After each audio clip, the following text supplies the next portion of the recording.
आज का जो विषय है, अच्छा आप लोग इससे पहले जितने भी चर्चों में जाया करते थे, क्या वहां का पादरी आपसे ऐसा कहता था आज का विषय? क्यों नहीं कहता था? तो विषय नहीं कहां से? विषय क्यों नहीं कहता था? विषय के बारे में विषय के बारे में कौन बताता है? अरे बाबा, विषय के विषय में टीचर बताता है। स्कूल में बताया जाता है और टीचर बताता है। तो जब स्कूल जाते थे तो वहां पर टीचर आती थी और टीचर लिखती थी मैथ, तो वो मैथ पढ़ाती थी। फिर लिखती थी यहाँ पे साइंस बोर्ड पर, तो वो साइंस पढ़ाती थी। फिर अगर लिखती थी उस पर इंग्लिश, तो इंग्लिश पढ़ाती थी। और वही सब्जेक्ट पढ़ाती थी जिसकी वो टीचर होती थी। अगर उसने बोर्ड पे लिख दिया हिंदी, भले ही अंग्रेजी की टीचर है लेकिन उसे हिंदी ही पढ़ाना पड़ेगा, क्योंकि उसका पीरियड क्या है, टाइम क्या है, हिंदी का है। और बच्चे कौन सी किताब निकाल के बैठते थे तब? हिंदी की किताब। अच्छा, अभी आप लोग कौन सी किताब निकाल के बैठते हो? बाइबल की। और बाइबल में भी 66 किताबों में से हर वो किताब निकाल करके बैठते हो जिसके बारे में बताया जाता है कि ये किताब है, और उसको चेक करते हो। तो जब किताब आपके पास है, मास्टर आपके पास है, तो फिर विषय कहाँ है? विषय होने चाहिए कि नहीं होने चाहिए? मास्टर तो बताएगा। इतने सालों से क्या कर रही थी चर्च में जब आपके मास्टर ने बताया नहीं था? तब सबसे पुरानी अगर कही जाए तो कलीसिया में आप ही हो, क्योंकि आप पुराने कई खानदानों कई पीढ़ियों की ईसाई हो। तो फिर आपके पादरी ने आपको विषय जैसा सब्जेक्ट क्यों नहीं बताया कि विषय भी कुछ होता है बाइबल में?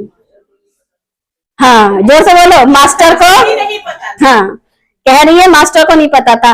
अच्छा, आज के पास्टरों को पता है? नहीं, आज भी तो नहीं मालूम है। यीशु मसीह कौन है? गुरु। ठीक है, उन्होंने कहा तुमको लोगों को चेला बनाना है, तो चेला बनाने के लिए पहले गुरु बनना पड़ता है। गुरु का मतलब होता है शिक्षक, और शिक्षक का काम होता है शिक्षा देना, और जो शिक्षा देता है उसके पास एक विषय होता है। तो चर्च के पादरियों के पास विषय क्यों नहीं है? होना चाहिए। और अगर आपके पास विषय नहीं हो तो आप गुरु के जैसे, यानी प्रिंसिपल के जैसे, और जिसे कहते हैं जो स्कूल का जो मेन हेड होता है ना, मेन प्रिंसिपल होता है, फिर उसका एक मालिक होता है। मालिक ने वो स्कूल रखा किस लिए है? लोगों को शिक्षा देने के लिए।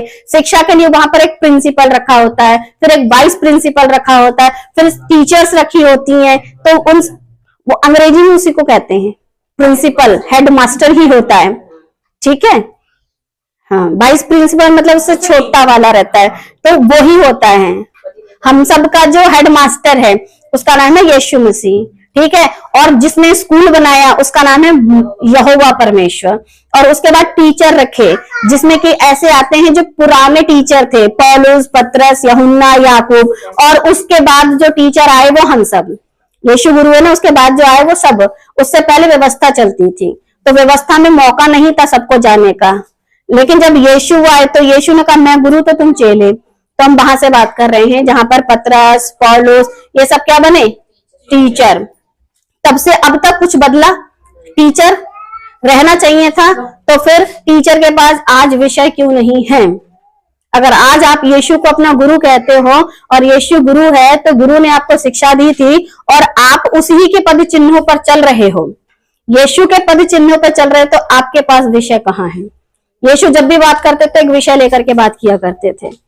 तो कौन से मनुष्य से दूर रहें, इसी बात को रखते हुए कौन से मनुष्य से दूर रहें? एक तो वो होता है जिसे कहते हैं कि अभी मैंने बताया स्कूल, प्रिंसिपल, टीचर। अब ऐसे समय में हम कौन से मनुष्य से दूर रहें?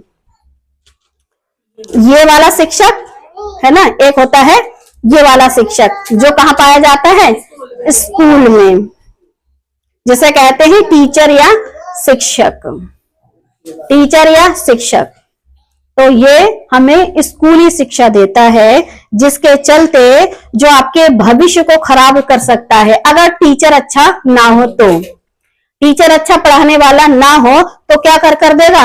आपका भविष्य खराब कर देगा। एक होता है अच्छा टीचर, एक होता है बुरा टीचर। आप समझ रहे हैं किससे दूर रहें? कौन से टीचर से दूर रहें? बुरे टीचर से दूर रहें। फिर दूसरा होता है ये वाला शिक्षक। अगर चर्च वाला शिक्षक विषय नहीं है उसके पास, तो फिर ऐसे शिक्षक को ऐसे शिक्षक को क्या कहते हैं? पादरी, यानी कि पास्टर। ऐसे शिक्षक को कहते हैं पादरी, पास्टर। कलीसिया चर्च में जाती ही क्या करने के लिए है? नाचने, गाने, गिरने, उठने, पटकने, पटकाने। ऐसे तो होता है, धम पटाक चल रही होती है, पीछे कुछ एल्डर खड़े होते हैं, कुछ उनको गिरा रहे होते हैं और कुछ उनको पकड़ रहे होते हैं कि कहीं ये ढंग से ना गिरे, मतलब ढंग से गिरना है। एक तरीका होता है गिरने का भी। तो पटकने और पटकाने, जो हमारी यूपी की लैंग्वेज है, यानी गिरने और गिराने। क्या ऐसा चर्च में होना चाहिए? वहां पर तो शिक्षा का केंद्र है, तो पादरी एक शिक्षक है, उसके पास विषय होना चाहिए और उसको ऐसा सिखाना चाहिए, अगर वो यीशु का सेवक है और यीशु के अनुसार चल रहा है, क्योंकि आपका अनंत काल का जीवन बर्बाद कर सकता है। एक आपका इस संसार का भविष्य बर्बाद कर देगा, एक आपका उस संसार का भविष्य बर्बाद कर देगा। यहाँ का बर्बाद होगा तो इंसान 50-100 साल तक जिंदा है, फिर मर जाएगा। लेकिन जब यहाँ का जीवन बर्बाद हुआ तो वो मनुष्य हमेशा के लिए तड़पता रहेगा और उसके बाद कोई और उसको मौका नहीं दिया जाएगा। जैसे कहते हैं सेकंड चांस, उसको सेकंड चांस नहीं मिलेगा। इस संसार का टीचर अगर पढ़ाते पढ़ाते गलत पढ़ा दे तो आपके पास सेकंड चांस होता है, लेकिन जो चर्च का शांत हो, अगर चर्च का पास्टर पढ़ा दे, अगर चर्च का पास्टर पढ़ाए और उसके बाद वो गलत पढ़ाए और आप पहुंच जाओ ऐसी जगह, तो क्या आपके पास सेकंड चांस होता है? दूसरा मौका होता है? जब दूसरा मौका नहीं है तो मौका सिर्फ यही है। अब ऐसे समय में फिर किससे दूर रहें? जो हमारे तभी तो बोला कि हम किससे दूर रहें। कौन सा ऐसा मनुष्य हमें जिससे दूर रहना चाहिए? वो जो आपका अनंत काल का जीवन बर्बाद कर सकता है, जिसे क्या कहते हैं? पास्टर। क्योंकि पास्टर क्या सिखाता है चर्च में? कलीसिया को तो कलीसिया को जब सिखाता है तो फिर कलीसिया क्या कहती है? मेरा पादरी, आपने मेरे पादरी के खिलाफ बातें की हैं, वो अभिषिक्त है, प्रभु का सेवक है और क्या कहते हैं? मैन ऑफ गॉड है।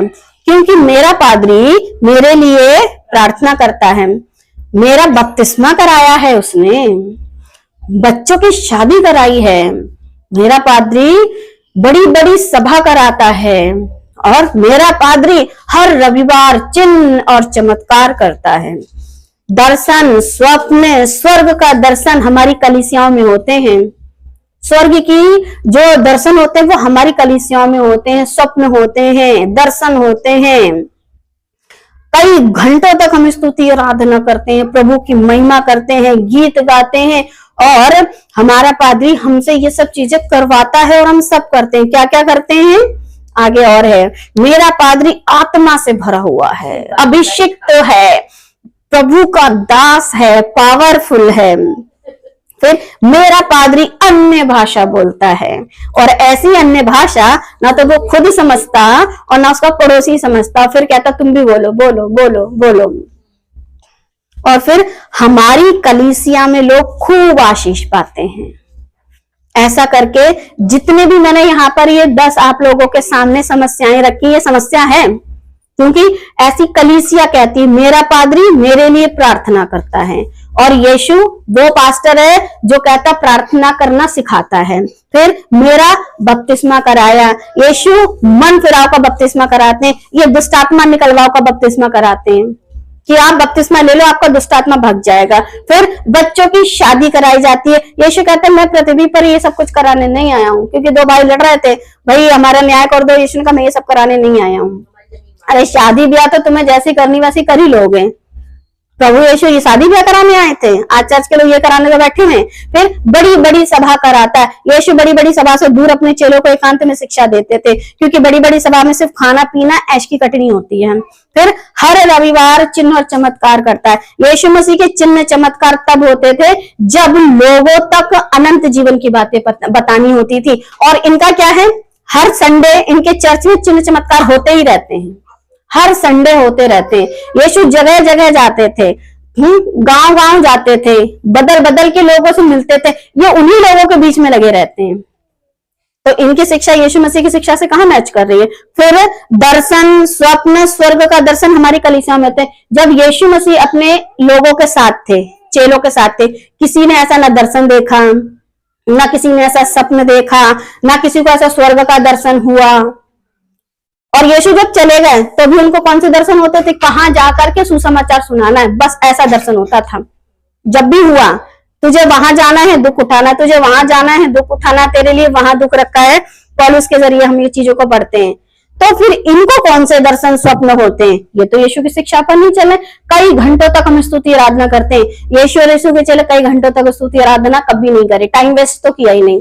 सुसमाचार सुनाओ, शिक्षा दो, हर बार एक नए विषय पर बात करो। फिर मेरा पादरी आत्मा से भरा हुआ है, वो भी किसके बीच में? चर्च के बीच में। और जब यीशु मसीह एकांत में थे, गतसमनी के बाग में थे, तब जाकर के जब वो अपने आप में प्रार्थना करके कहते हैं कटोरा हो सके तो टल जाए, तब एक आत्मा यानी कि स्वर्गदूत आता है और आकर के उनको सामर्थ्य देता है। बस इनका पादरी हर संडे आत्मा से भरा हुआ वहीं पर खुद भी गिरता है और गिराता है। कहाँ है यीशु मसीह की शिक्षा? अगर यीशु मसीह के चेले हो तो फिर तुम्हारी कलीसिया में ये सब क्यों हो रहा है? नहीं होना चाहिए ना। फिर लिखा मेरा पादरी अन्य भाषा बोलता है। यीशु ने लोगों से ऐसी भाषा बोली जो समझ सकते हैं। अगर तुम यीशु के चेले हो तो ऐसी भाषा में बात करो ना, शिक्षा दो ना जो सामने वाला समझ सके।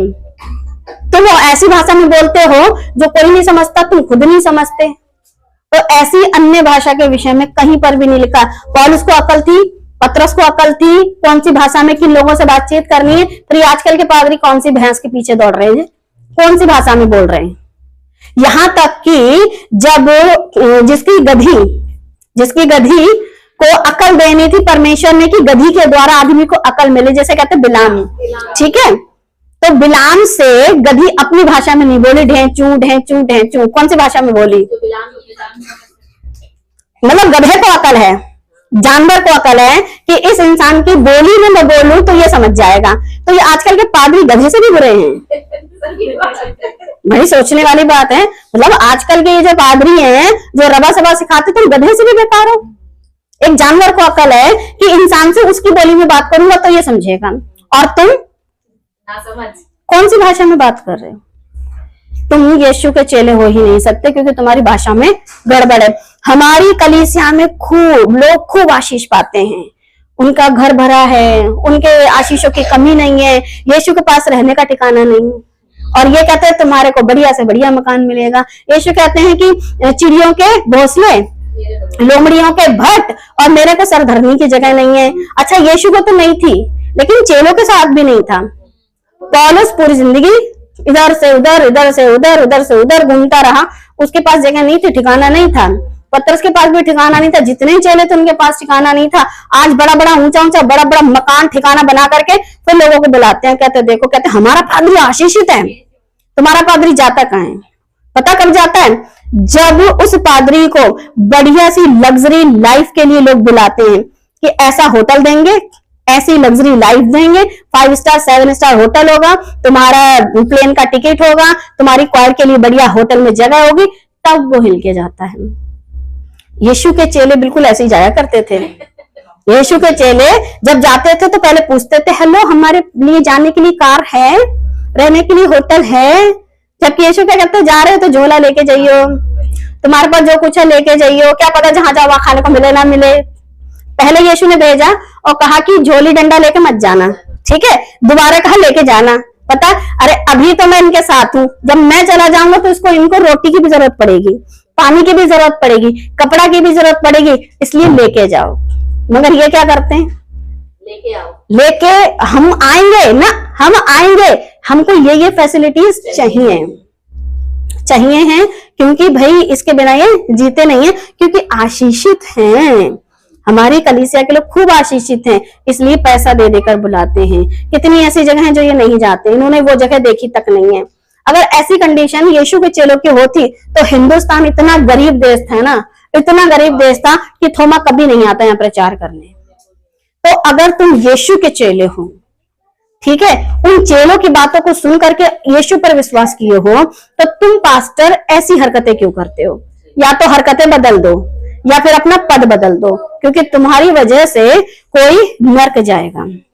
अब जिस पादरी की शिक्षा में मिलावट है, ऐसे पादरी क्या करेगा? उस कलीसिया का नर्क जाना तो जिस अभी 10 पॉइंट रखे थे ना, जिस पादरी की शिक्षा में मिलावट है उस कलीसिया का नर्क जाना पक्का है। अगर वो कलीसिया नर्क जाएगी तब ये बातें नहीं कह पाएगी। जब वो नर्क जाएगी तब वो ये बातें नहीं कह पाएगी, मेरा पादरी मेरे लिए प्रार्थना करता है, तब सर पर हाथ रख करके पटक पटक के बोली काश इसने पहले मुझे बताया होता, मेरा बपतिस्मा कराया, काश इसने मेरा बपतिस्मा ही नहीं कराया होता। बच्चों की शादी करे, यार क्या फायदा, वो तो वैसी जिंदगी जी रहे हैं, कोई बात नहीं, लड़की ऐसा लड़का ऐसा, अरे हम दूसरा पादरी बताएंगे वो करेगा ना शादी, कोई भी कास्ट में अरे सब कर देते हैं, अरे पैसा दो सब होता है, ऐसी ऐसी बातें। फिर क्या करेंगे लोग? जब वहां बैठे होंगे जहां से उनको दोबारा मौका नहीं मिलेगा, तब अपने सरों पर हाथ पटक रहे होंगे, तब रोना और दांतों का पीसना चल रहा होगा। अब बाइबल से जानते हैं, क्योंकि ये बातें मैंने कही हैं तो हो सकता है ये मेरी अपनी बातें हैं, तो फिर आप किससे जानने की कोशिश करेंगे? आपके पास एक सुबूतों की किताब है, सुबूतों की किताब, उससे जानने की कोशिश करते हैं बाइबल क्या कहती है इस विषय में। तो बाइबल से जानेंगे बाइबल क्या कहती है इस विषय में। यीशु मसीह की शिक्षा से जानते हैं, क्योंकि जब यीशु मसीह हम सबका गुरु है तो सबसे पहले हमें जानना किसकी शिक्षा से है?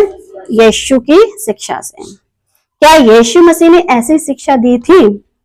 क्या यीशु मसीह ने ऐसी शिक्षा दी थी सावधान रहने के लिए, गलत सेवकों से, गलत शिक्षकों से सावधान रहने के लिए? मत्ती 10:28, क्योंकि पहले यीशु मसीह अपने चेलों को, अपने लोगों को एक सलाह देते हैं। अब सलाह में क्या कहते हैं? जो शरीर को घात करते हैं पर आत्मा को घात नहीं कर सकते, उनसे मत डरना।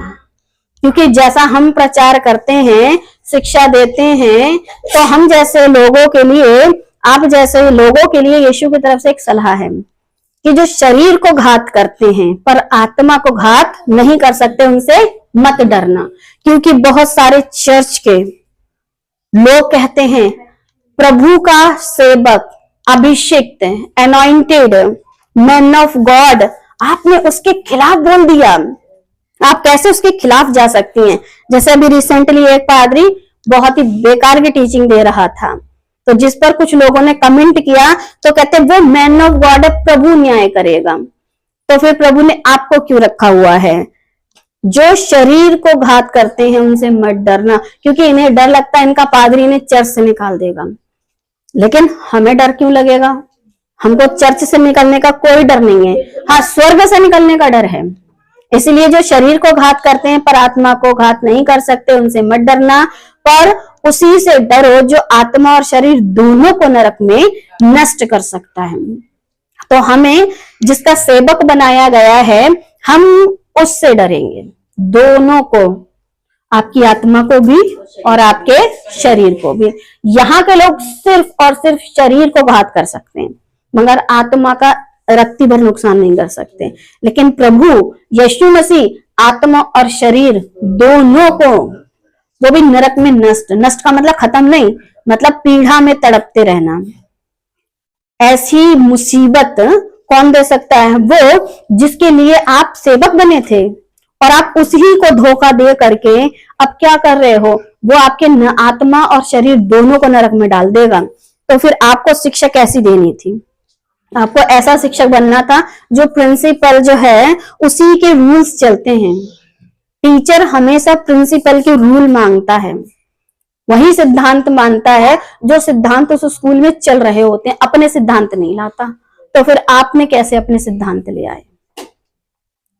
मरकुस 3:6, तब फरीसी बाहर जाकर तुरंत हेरोदेस के साथ उसके विरोध में सम्मति करने लगे कि उसे किस प्रकार नष्ट करें।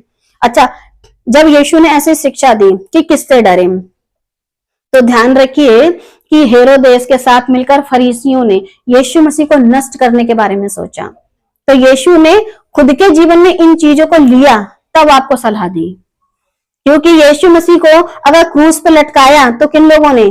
शास्त्री, फरीसी, यहूदी, राजा सबने मिल करके यीशु को बोला इसको क्रूस पर चढ़ाओ, इसको क्रूस पर चढ़ाओ। तो यीशु खुद जानते थे ये मेरे सिर्फ किसको नाश कर सकते हैं, शरीर को। लेकिन यीशु का तो शरीर उन्होंने बुरी तरीके से छलनी किया, मार डाला और मारने के बाद उनको दफनाया गया। लेकिन उनका आत्मा, फिर उनका वही शरीर प्रभु ने अलौकिक तरीके से क्या कर दिया, वापस जीवित कर दिया। वो जानते थे मैं जहां से आया हूं ना वो मुझे मृत्यु नहीं देगा। तो वो परमेश्वर यहाँ चेलों को पहले ये सलाह देता है, क्योंकि ये लोग यीशु के प्रति भी कैसी रख रहे थे, जलन, कि इसको कैसे नष्ट करें।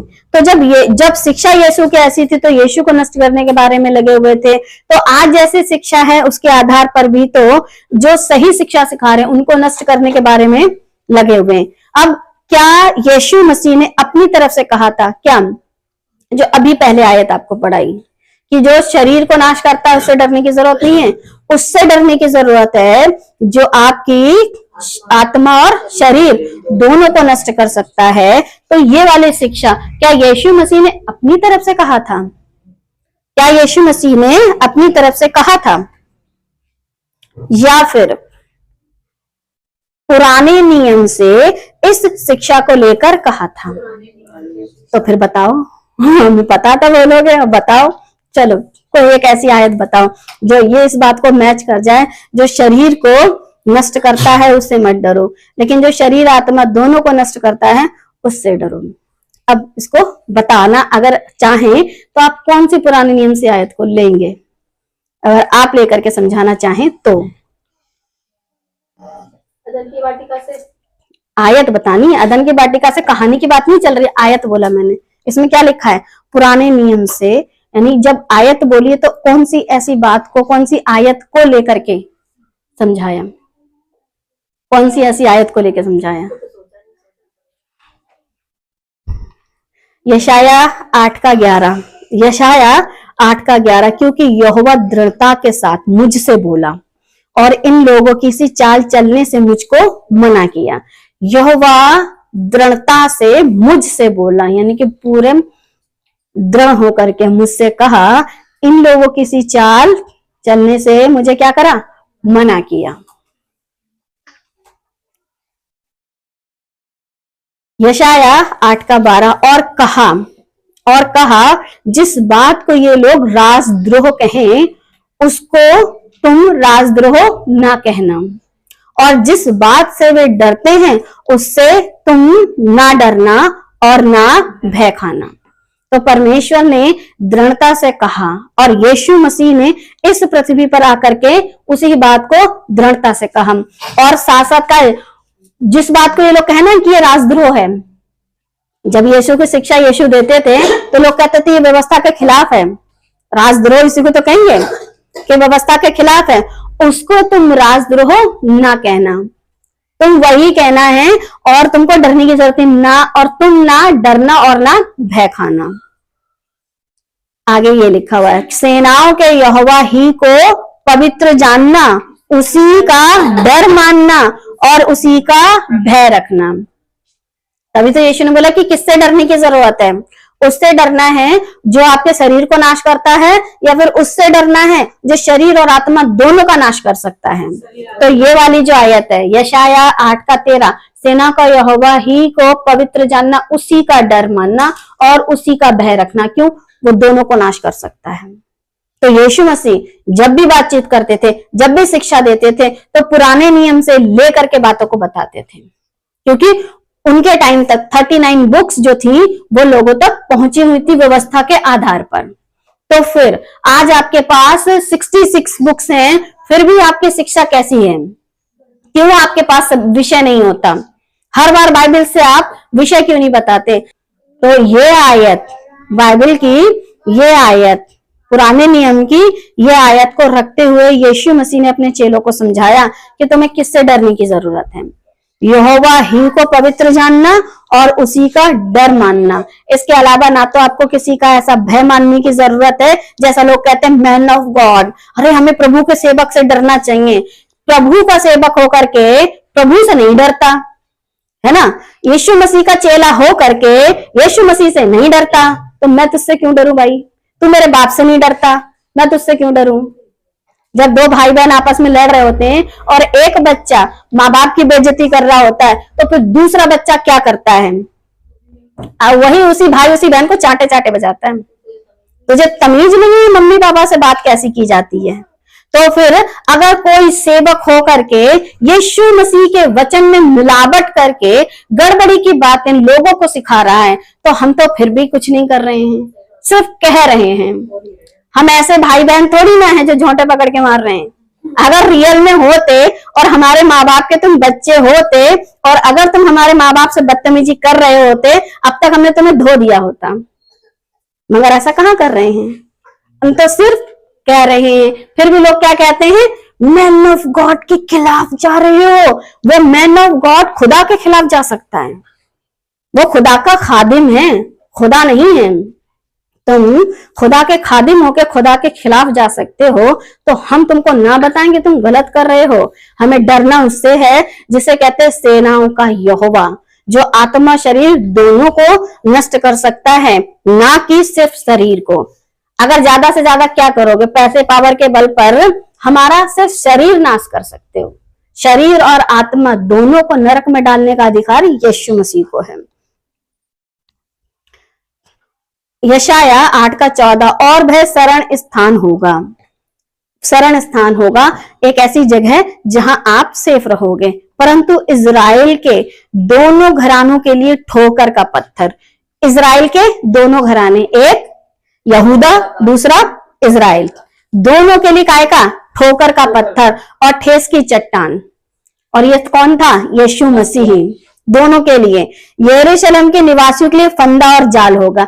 यरूशलेम के निवासियों के लिए फंदा और जाल, क्योंकि यरूशलेम को देख करके यीशु रोते हैं और वहां के लोग यीशु पर भरोसा नहीं करते कि ये वो परमेश्वर का पुत्र है। इसलिए दोनों घरानों के लिए ठोकर, ठेस और फंदा और जाल सब कुछ है। रीजन क्या है, इन्होंने यीशु को प्रभु करके नहीं माना। यशाया 8:15, यशाया 8:15, और बहुत से लोग ठोकर खाएंगे, वे गिरेंगे और चकनाचूर होंगे, वे फंदे में फंसेंगे और पकड़े जाएंगे। और बहुत सारे लोग ठोकर खाए, गिरे, चकनाचूर हुए, फंदे में फंसे, यीशु मसीह को नहीं पहचाना। और जब यीशु मसीह को नहीं पहचाना तो फिर क्या हुआ, उनका जीवन जिन्होंने यीशु को नहीं पहचाना, आप बेहतर तरीके से जान सकते हो कि उनके जीवन का क्या हाल हुआ होगा।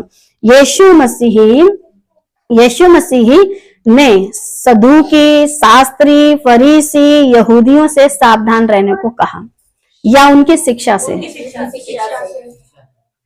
यीशु मसीह इतना ज्यादा बार बार अपने चेलों को, बार बार अपने लोगों को क्यों कहते थे, इनसे सावधान रहो, इनसे सावधान रहो, मतलब इनकी शिक्षा से सावधान रहो।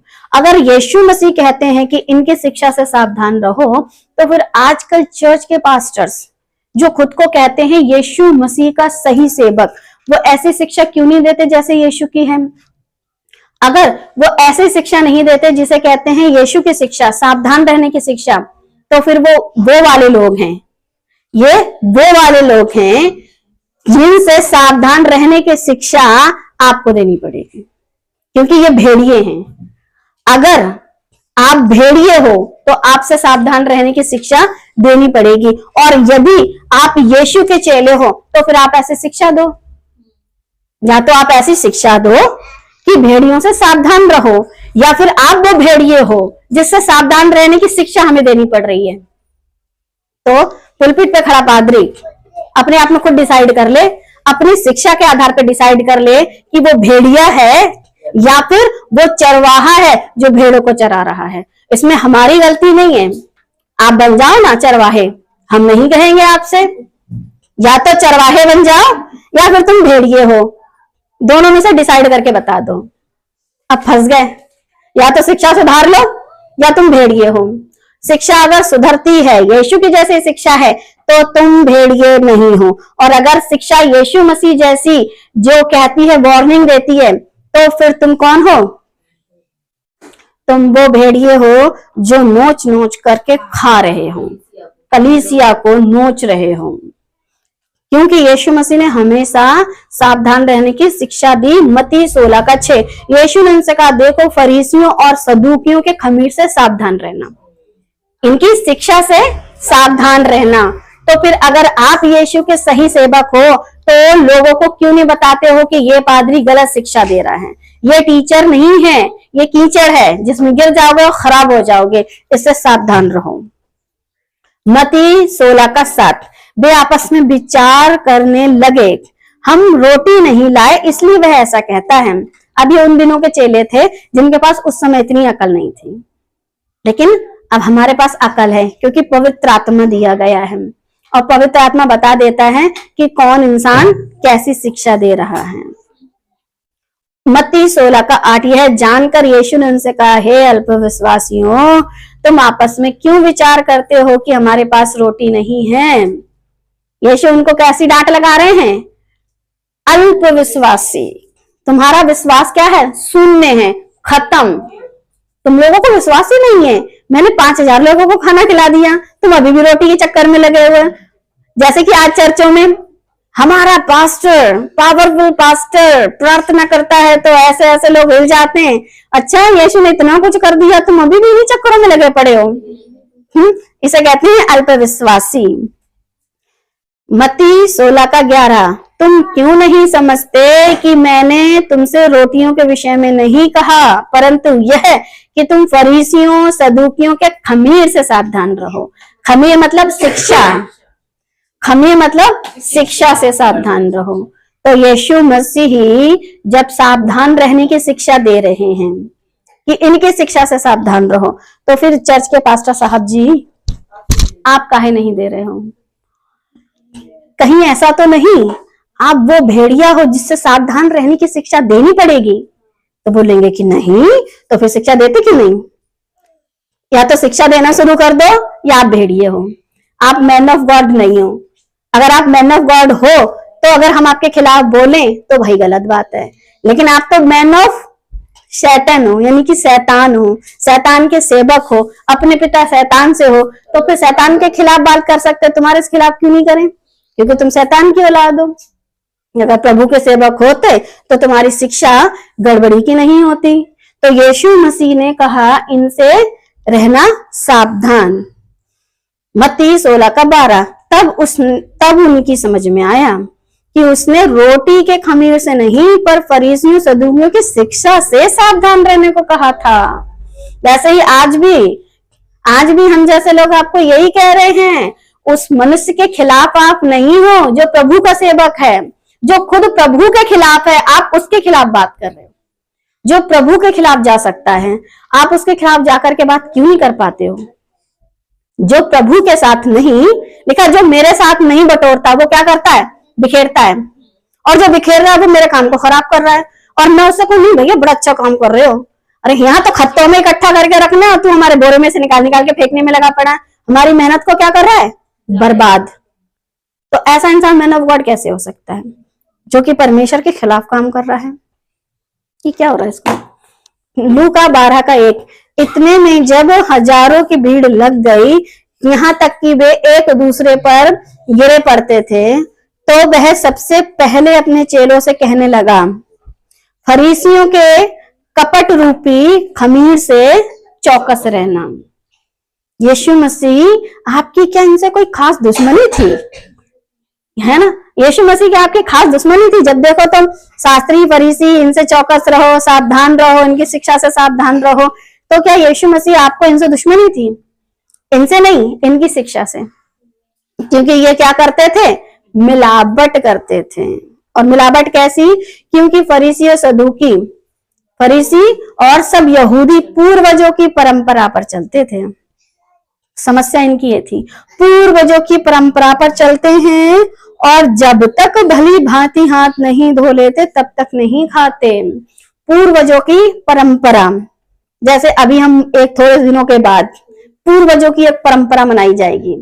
हमारे दादा ने क्रिसमस मनाया, हमारे बाप ने क्रिसमस मनाया, पर दादा के दादा के दादा के दादा के जाने कौन कौन से दादा के दादा ने मनाया। और तुम हमसे कहते हो कि बड़ा भी मत मनाना, क्योंकि यीशु मसीह के जन्मदिन के विषय में बाइबल में कहीं लिखा भी नहीं है। तुम पहले इंसान हो जो कह रहे हो क्रिसमस मत मनाओ, स्टार मत लगाओ, और क्रिसमस ट्री अच्छे से मत सजाओ, सेंटा क्लॉज को मत बुलाओ। अरे हम तो खुद क्वायर में जाते हैं, कैरल में जाते हैं, और सेंटा क्लॉज बन बन के जाते हैं, रेवड़ी और मूंगफली थैले में भर के ले जाते हैं और गाना गाते हैं, आओ दाऊद की नगर में तुम्हारे लिए उद्धारकर्ता जन्मा है। तो बोलो यीशु मसीह की, शुरू हो जाते हैं। ये मैं नहीं कह रही हूँ, ऐसा करके क्वायर में कहते हैं। ऐसे तो कहते हैं, हाँ ऐसा ही कहते हैं। क्यों? क्योंकि यही तो परंपरा चल रही है। तो यीशु मसीह ऐसी परंपरा वालों के लिए क्या कहते हैं? इनसे सावधान रहो। आज हम जैसे आप जैसे लोग भी बताने की कोशिश कर रहे हैं कि पूर्वजों की परंपराओं से सावधान रहो। ऐसा बोला यीशु मसीह की, सब शुरू हो गए। लग रहा है अंदर से पुराना ईसाई तक जाग गया था। एक जमाने पहले अंदर से पुराने ईसाई थे ना, वो निकल के बाहर को आ गया। पूर्वजों की परंपराएं आप समझ सकते, इतने सालों से सीख रहे हो और फिर भी पूर्वजों की परंपरा अंदर से बाहर निकल आई। तो फिर यीशु मसीह क्या करें, कैसे सावधान करें पूर्वजों की परंपराओं से? इस प्रकार तुम अपनी परंपराओं से जिन्हें तुमने ठहराया था परमेश्वर का वचन टाल देते हो। समस्या ये है, परंपराएं तो मान लेते लेकिन वचन नहीं टालते। वचन टल रहा है परंपराओं के चलते। प्रभु ने कहा मूर्ति पूजा नहीं करना, परंपराओं के चलते खूब मूर्तियां चल रही हैं। प्रभु ने बोला कि सिर्फ मुझे पिता बुलाना, इस पृथ्वी पर किसी को मत बुलाना। अब इनके पिता बन चुके हैं, पता नहीं कितनी तरीके की, अब तो माताएं भी बन गई हैं, और भी बहुत कुछ चल रहा है। तो परमेश्वर का वचन क्यों टाल रहे हो, जो सबसे महत्वपूर्ण है? और ऐसे ऐसे बहुत से काम करते हो, बहुत से, लिस्ट नहीं दी है। हम भी अगर लिस्ट दें, 40 दिन के उपवास, खाली पेट करके उपवास, 21 दिन के उपवास, 3 दिन के उपवास, और फिर पता नहीं फिर हाँ रो रो कर घुटनों पर आकर के प्रार्थनाएं, और इतना गिड़गिड़ाओ हो, ऐसा लगता है कि भिखारी भी तुम्हारे आगे फेल हो जाएंगे। और भी बहुत कुछ है। रोना नहीं आए तो भी आत्मा में भरिए, आप आत्मा में नहीं भरती हैं, इसीलिए आपको रोना नहीं आता। सिस्टर, आत्मा आहें भर भर के बयां से बाहर बातें करता है, वो बच्चन से बाहर जाके बातें नहीं करता। ये बयां से बाहर बातें करते। क्या चल रहा है? बहुत से काम जो जिनकी लिस्ट प्रभु ने नहीं दी थी, लेकिन ऐसे ही हमारे पास भी बहुत लंबी चौड़ी लिस्ट है। एक तो लेटेस्ट बता ही देती हूँ, क्योंकि मैं नहीं बताऊंगी तो कौन बताएगा। ईसाई वाले जितने भी बड़ा दिन मनाते हैं, केक में दारू मिलाते हैं। ये कहाँ का इंसाफ है भाई? एक तरफ तो कहते हो कि हमको नशा नहीं करना चाहिए, दूसरी तरफ अपने केक में नशा मिलाते हो, केक में दारू मिलाते हो, फिर किसी को सुसमाचार सुनाने के लिए ब्रांडी बिस्की रख करके उसको सुसमाचार सुनाते हो। ये कहाँ के ईसाई हो तुम भाई? तुम्हारी बहुत सारी और परंपराएं हैं। अच्छा, कोई ये कहे, जैसे वीडियो देख करके कुछ लोग बोलेंगे, तो भाई हम भी पुराने ईसाई हैं, हमारे भी बाप दादे ऐसे किया करते थे, हम भी उसी में से निकले हैं। जैसा पौलुस, मैं फरीसियों का फरीसी हूँ, उसे पता था फरीसी कैसी बकवास रखते थे भेजे में, क्योंकि फरीसियों की शिक्षाओं से भी तो यीशु कह रहे हैं सावधान रहने को। क्यों? क्योंकि परमेश्वर का वचन टालते हैं और बहुत से काम करते हैं। तो फिर हमें मत बताइए कि ईसाइयों में क्या होता है, क्योंकि हम भी ईसाई हैं। नाम पे मत जाओ, कुछ लोग नाम पे चले जाते हैं, इसलिए परमेश्वर का वचन क्या कर रहे हैं? टाल रहे हैं। और वो भी बहुत से ऐसे काम जिन्हें कहते हैं परंपरा। प्रेरितों के काम 23:8। सदूकियों तो कहते हैं कि ना पुनरुत्थान है, ना स्वर्गदूत है, ना आत्मा है, परंतु फरीसी इन सबको मानते हैं। अब सदूकी और फरीसी, इन दो गुटों में से कौन सा वाला सही है? फरीसी और सदूकी में से दोनों गुटों में से कौन सा गुट सही है? मतलब कहें तो ये संस्था या ये संस्था। सदूकी पुनरुत्थान स्वर्गदूत आत्मा नहीं मानते, परंतु फरीसी आत्मा पुनरुत्थान स्वर्गदूत सबको मानते। दोनों में से कौन से सही है? फरीसी सही है। तो यीशु इनसे सावधान रहने को क्यों कह रहे थे? यीशु ने कहा ना, शास्त्री फरीसी की कमी से सावधान। अगर ये सही है, लेकिन सही शिक्षा दे नहीं रहे ना। इतनी देर से क्या समझाने की कोशिश कर रहे हैं? देखो, तुमने पुनरुत्थान को मान लिया, स्वर्गदूत को मान लिया, आत्मा को मान लिया। आज भी बहुत सारे चर्च जिन्हें कहते हैं संस्थाएं यीशु का पुनरागमन यानी कि द्वितीय आगमन मानती है। कलीसिया हम हैं ये मानती है, ठीक है। यीशु का सुसमाचार सुनाने के लिए इवेंजलिस्ट को भेजती है, फिर भी वचन सही से नहीं सिखाती है। तो क्या ये सही है? नहीं, गलत है। ऐसे ही ये लोग भी थे जिन्हें क्या कहते हैं? फरीसी। फरीसी क्या करते थे? व्यवस्था को मानते थे, लेकिन उससे ज्यादा परंपराओं को मानते थे। तो यीशु क्या कह रहे हैं? अपनी परंपराओं के चलते परमेश्वर का वचन टाल देते। तो फिर दोनों गुट खराब है, क्या बोलना था? दोनों खराब है। तो दोनों में से एक सही कैसे हो गया? पढ़ते समय ध्यान रखने योग्य बातें, अगर ये सही होते तो यीशु उनके सपोर्ट में होते। मरकुस 3:6, तब फरीसी बाहर जाकर तुरंत हेरोदेस के साथ उसके विरोध में सम्मति करने लगे कि उसे किस प्रकार नष्ट करें। ये मैंने सेकंड टाइम इसलिए रखी है ताकि देखो, जब यीशु ऐसे शिक्षा देते थे तो ये लोग राजा के साथ मिलकर के, राजा हेरोदेस उसके साथ मिल करके यीशु मसीह को नष्ट करने के बारे में क्या कर रहे हैं? विचार कर रहे हैं। नष्ट करने का मतलब जानते हो? मौत देने के बारे में। ऐसे ही जब आप खरी शिक्षा, सही शिक्षा लोगों को देना शुरू कर दोगे, मन से तो उनकी इच्छा ये करेगी कि अभी आपको मार डालें, चाकू नहीं है बस। अंदर से तो आप अंदर से ना वो ऐसी फीलिंग ले आते हैं, काश इसका गला दबा दे, हमारे सेवक के बारे में ऐसा कह रही है, बस उनके हाथों में चाकू नहीं होते हैं। लेकिन आने वाले टाइम में ये चीज और बढ़ेगी। जैसे जैसे हम परमेश्वर के वचन को लेके चलेंगे और ऐसे लोगों को हम क्या करेंगे? उजागर करेंगे, इनकी हरकतों को उजागर करेंगे। वैसे वैसे लोग हमारे क्या बन जाएंगे? हाँ, मित्र बनना चाहिए था। एक तो हम उन्हें अच्छी बातें बता रहे हैं, लेकिन बन क्या रहे हैं? शत्रु। जैसे यीशु मसीह के दुश्मन बन गए। फर्क नहीं पड़ता, बाप के इतने दुश्मन है तो औलाद के तो 2-4 होने ही चाहिए। मरकुस 8:11, फिर फरीसी आकर उससे वाद विवाद करने लगे और उसे जांचने के लिए उससे कोई स्वर्गीय चिन्ह मांगा।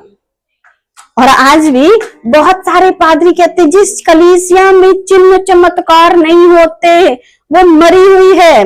ये भी चेक करने आए थे यीशु मसीह को कि कोई हमको स्वर्गीय चिन्ह दिखाओ।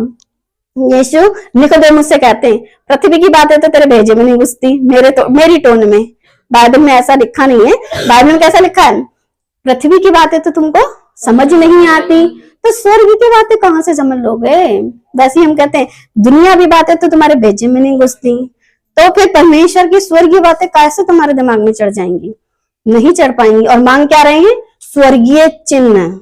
और ऐसे स्वर्गीय चिन्ह मांग करके यीशु मसीह को क्या कर रहे हैं? टेस्ट कर रहे हैं, चेक कर रहे हैं, देख रहे हैं।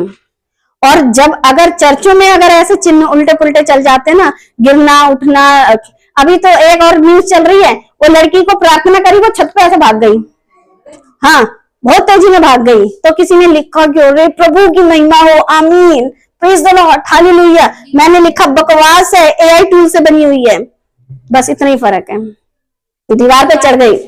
हाँ, और ऐसा बहुत कुछ हो रहा है, इतना कुछ हो रहा है। ज्यादातर क्या होता है? एआई से बना हुआ है, एआई जनरेटेड है।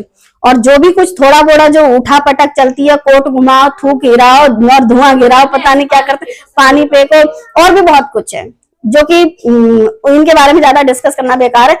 अंधभक्ति बहुत है, बस बात ही खत्म। अंधभक्ति बहुत है, क्योंकि प्रभु यीशु मसीह से चिन्ह मांग रहे थे फरीसी, वैसे ही चिन्ह दिखा रहे हैं आज के। क्योंकि तुमसे सावधान रहने को यीशु आज भी कहते हैं। क्या यीशु मसीह के सेवकों ने ऐसी शिक्षा दी थी? क्योंकि जैसी शिक्षा यीशु ने दी, क्या वैसी शिक्षा यीशु के सेवकों ने दी थी? यीशु के सेवक जो यीशु के जैसी काम कर रहे थे, उनकी बात चल रही है। क्या यीशु मसीह के सेवकों ने ऐसी शिक्षा दी थी? तो जवाब है यस। दिमाग चला हुआ भाई। यीशु मसीह के शिक्षकों ने, कहाँ हो? यीशु मसीह के सेवकों ने ऐसी ही शिक्षा दी थी। कहाँ है दिमाग? सावधान रहने की शिक्षा, ऐसी ही शिक्षा दी थी। दिमाग यहाँ रख करके बैठो। जब आप सीखने आए हो तो अपना दिमाग साथ में लाया करो, घर पे छोड़ के मत आया करो। हाँ, यीशु मसीह के सेवकों ने ऐसी ही शिक्षा दी थी सावधान रहने की। आप यीशु मसीह के सेवक हो तो आपको भी कैसी शिक्षा देनी चाहिए थी? प्रेरितों के काम 2:40। उसने बहुत और बातों से भी गवाही दे देकर समझाया कि अपने आप को इस टेढ़ी जाति से बचाओ, इस टेढ़ी जाति से। अच्छा, जब ये प्रचार चल रहा था पतरस का, तो उस समय जो जाति उनके बीच में थी या जिनके बीच में वो काम कर रहे थे, वो टेढ़ी जाति का नाम बताओ। टोटल यहूदी थे। टोटल यहूदियों के बीच में तो सुसमाचार का प्रचार चल रहा था।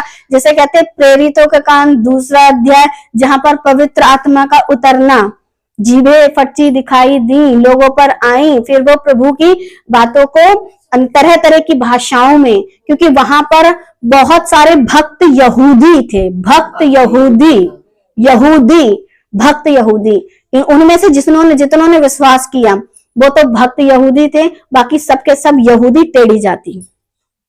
इस टेढ़ी जाति से बचाओ, क्योंकि ये टेढ़ी जाति सब कुछ बर्दाश्त कर लेगी, मूर्ति पूजा, टोना टोटका सब बर्दाश्त कर लेगी, लेकिन शिक्षा में मिलावट, ओए होए, कितनी भी शिक्षा में मिलावट से फर्क ही नहीं पड़ता, कुछ भी होता रहे। इसलिए ऐसी टेढ़ी जाति से बचाओ। ऐसे ही आज के ईसाई सब बर्दाश्त कर लेंगे, क्रूस की पूजा, मरियम की पूजा, 40 दिन के उपवास, लेकिन मैन ऑफ गॉड के खिलाफ कुछ मत कहियो, फादर के खिलाफ कुछ ना कहना, बिल्कुल बर्दाश्त नहीं करते। अरे वही उसी ने तो सिखाया, तभी तो तुम मूर्ति पूजा सीखे।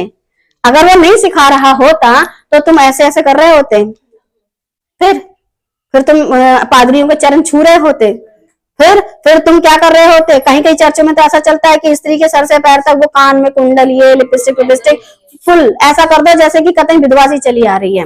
और कहीं कहीं क्या करते हैं कि भैया सब कुछ मेकअप पहन के आओ, लेकिन आत्मा में भर के वो सारा हमें दे जाओ।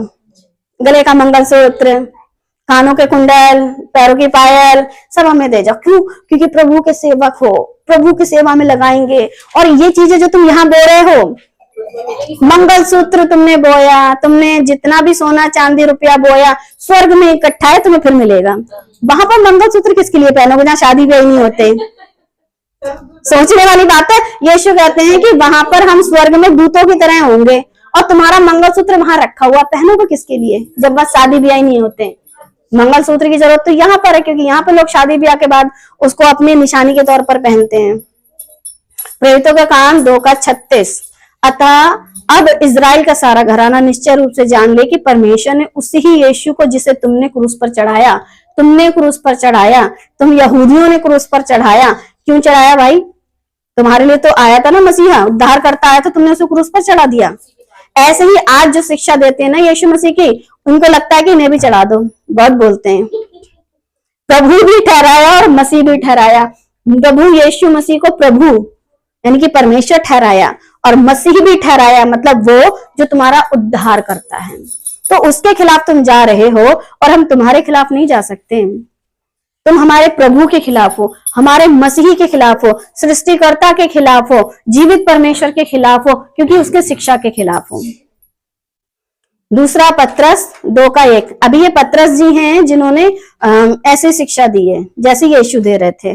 जिस प्रकार उन लोगों में झूठे भविष्यवक्ता थे, उसी प्रकार तुम में भी झूठे उपदेशक होंगे, जो नाश करने वाले पाखंड का उद्घाटन छिप छिप कर करेंगे।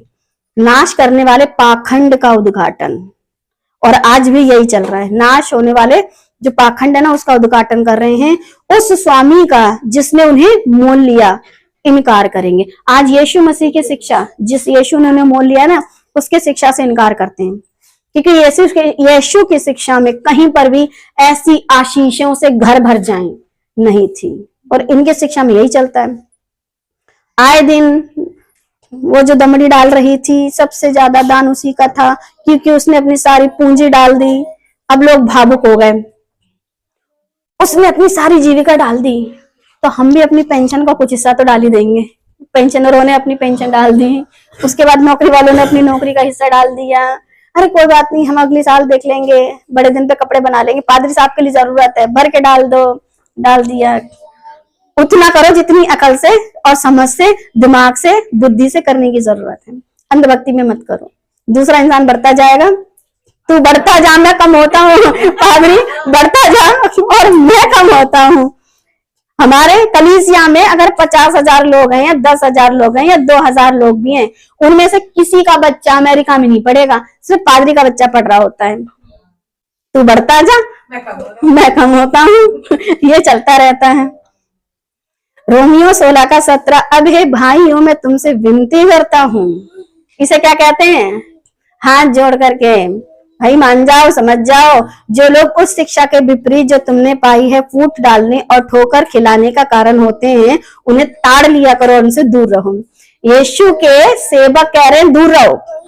रोमियो का जो लेखक है पौलुस कहता है ऐसे से दूर रहो, और ये उनके चर्च में जाकर के उनकी भक्ति करते हैं। हमारा पास्टर बहुत अच्छा है, फिर भले ही वो पतरस को कह दे कि पतरस ने यीशु को गाली दी है। फिर ऐसा एक पादरी और है, बड़ा ही कमाल का है, आपको आपके पास्टर को भैया या दीदी करके नहीं बुलाना है, क्योंकि अगर आप उसको भैया या दीदी करके बुलाओगे तो जो आप पर प्रार्थना का अभिषेक होना चाहिए, जिससे आपके जीवन में चंगाई आएगी, वो नहीं आएगी। देखो दूसरे पादरी को आप क्या कहते हो? पादरी साहब। और जो तुम्हारे खुद के पादरी उन्हें क्या कहते हो? भैया दीदी। इसीलिए वो अभिषेक आप पर नहीं उतर रहा है। ये नया पादरी आया एक और, अब की बार तुम लोग मुझे कोई भैया दीदी नहीं, भैया तो कहोगे नहीं, लेकिन दीदी भी मत बुलाओ, पादरी साहब बुलाओ, ताकि तुम लोगों से आशीष उतरे। ऐसा ही चल रहा है और ऐसा ही लोग कर रहे हैं। पादरी साहब को पादरी साहब बुलाइए। उसके अलावा अगर आपने भैया दीदी बुलाया तो आपकी प्रार्थना वहां तक नहीं पहुंचेंगी। आपकी प्रार्थना परमेश्वर सुनेंगे नहीं, कानों में ईयरफोन लगा लेंगे, कहेंगे तुमने हमारे अभिषिक्त को भैया बुलाया, हम नहीं सुनेंगे तुम्हारी। यीशु मसीह जब इस दुनिया में थे, उनके चेले उनको क्या बुलाते थे? गुरु। हर कोई तो गुरु नहीं बुलाता होगा, क्योंकि यीशु की उम्र 30, तो कुछ 80 साल, 70 साल, 90 साल, 50 साल के लोग क्या बुलाते होंगे? बेटा। अरे तभी वो लोग स्वर्ग नहीं गए होंगे, यीशु को बेटा बुला दिया। अच्छा मरियम क्या कहती थी? नहीं, मरियम कहती होगी प्रभु। भाई जिसके कोख से जन्मा है वो क्या कहेगी? बेटा ही तो कहेगी। अब हम जिन लोगों के उन बीच में हैं, उनमें कुछ बुजुर्ग हैं, तो ये आंटी क्या कहेंगी? बेटा कहेंगी, नाम लेंगी। जो हमारे साथ की हैं क्या बोलेंगी? नाम लेंगे। जो छोटे हैं वो क्या बोलेंगे? दीदी बोलेंगे। कैसी कौन सी सेंस में पढ़ाई चल रही है बाइबल की कि तुम पर अभिषेक नहीं आएगा? तो ऐसा भी चल रहा है मसीह समाज में, ऐसी भी बहुत गड़बड़ियां हैं। अब प्रेरितों के काम 20 का 29 और 30, मैं जानता हूं कि मेरे चले जाने के बाद फाड़ने वाले भेड़िए तुम में आएंगे, जो झुंड को ना छोड़ेंगे, और तुम्हारे ही बीच में से भी ऐसे मनुष्य उठ खड़े होंगे जो चेलों को अपने पीछे खींच लेने को उल्टी सीधी बातें कहेंगे। जिनके विषय में मैंने अभी बताया है ना, वो ऐसे ही हैं, उल्टी सीधी बातें कह रहे हैं।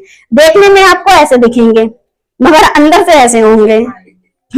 बाहर से इतने खूबसूरत दिखाई देते हैं, स्पिरिचुअल मैन ऑफ गॉड, अंदर से काले भेड़िए, अंदर से काले भेड़िए, क्योंकि फाड़ने वाले भेड़िए।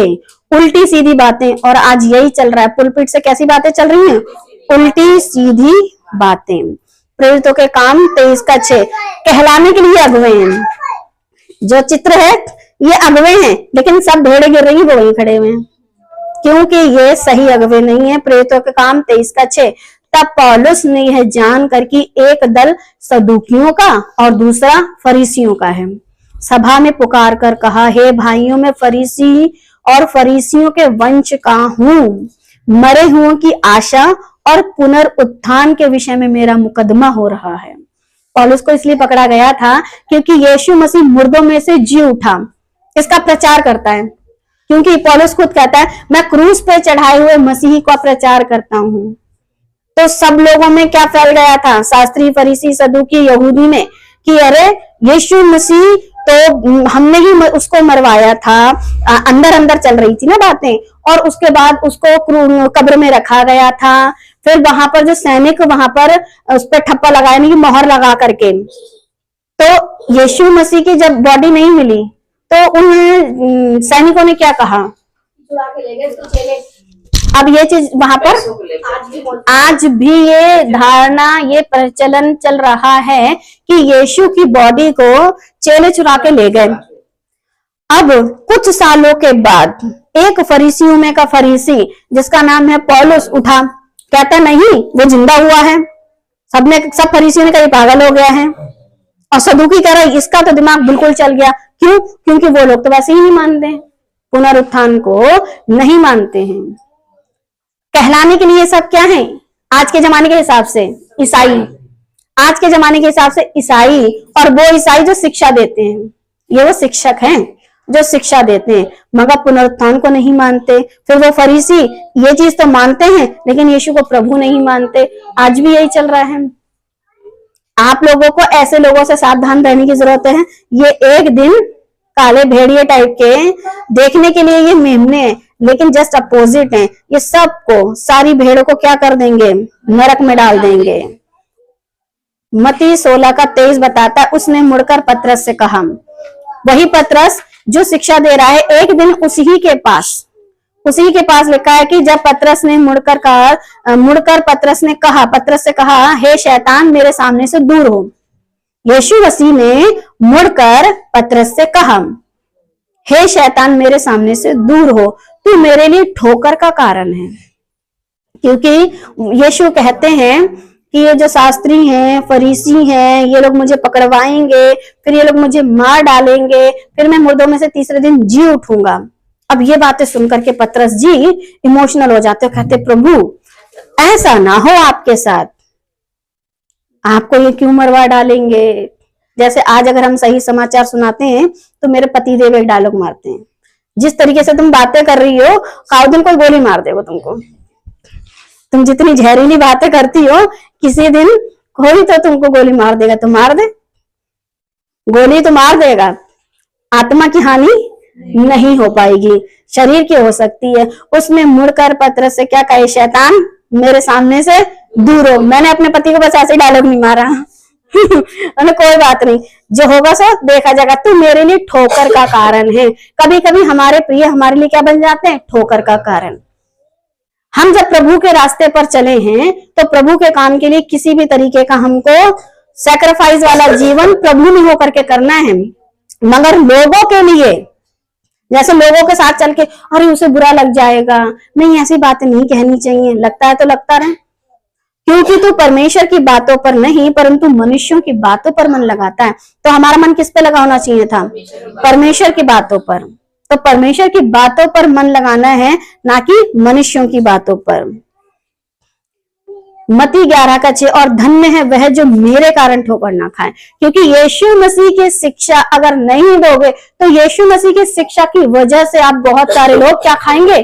ठोकर, यीशु मसीह के कारण।